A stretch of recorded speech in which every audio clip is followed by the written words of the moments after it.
well, welcome everyone. We're in the Bakersfield area. I am here with John Giamaro. Hi, John. Hi, Laura. Thanks for having me out to your beautiful grape vineyard. Thanks for the invitation. Let's talk a little bit about the grapes that you raise. It's a kind of a long and complicated story, and I'll try to summarize by saying that it's really not that easy to grow a table grape. Right.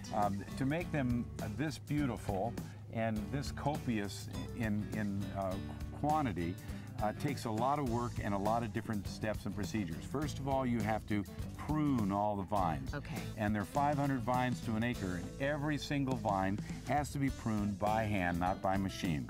Then, as the grapes start to grow, the vine produces many, many bunches, maybe 50 bunches, 70 bunches per vine. Very vigorous. Very vigorous. But then the problem is there are really too many children hanging. I see. Too many bunches. Let some of them go. Yeah, we have to take some of those off so that the remaining ones are big and beautiful and luscious and delicious. So that's a second set of pruning. Yeah, well, we call that thinning. Thinning, okay. Then every single vine in the vineyard has to be what we call girdled. Ooh, let's so look we at that. come in with a knife, and they make a cut around the base of the vine, and what that does is it prevents the nutrients from going down in the root system and keeps it up in the fruit and makes the fruit larger and sweeter and more delicious tasting. You know, one of the things, John, we like to really educate our viewers on and talk about is that fresh is best, but in addition to that, peak of season fresh is best. No question.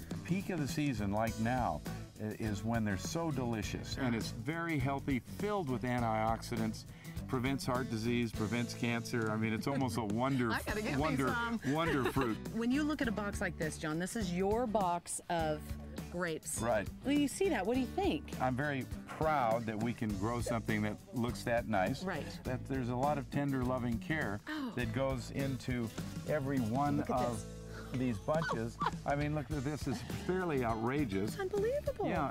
Last question I'm going to ask you is, we talked a little bit about the seeds and the seedless, and a lot of folks like the seedless. Right. But there's a reason for the seed. Well, one thing the seed does, whenever you have a seeded grape, you typically have a larger grape because the seed has a growth element in it that makes the grape actually bigger. Right. And it often makes it juicier. So a seed has beneficial aspects. I know a lot of people prefer grapes without seeds. Well, of course, we have Thompsons, we have Flames, we have the purple Autumn Royals. Those are all seedless. But if you get a grape with a seed, it's typically going to be more tasty and larger and juicier. Sweeter. I love them. Well, you are the Grape King. Thanks for growing such beautiful, beautiful fruit. Thank you. They're almost as beautiful as you are. Say that again. Thanks, John. So long. I'm going to try some.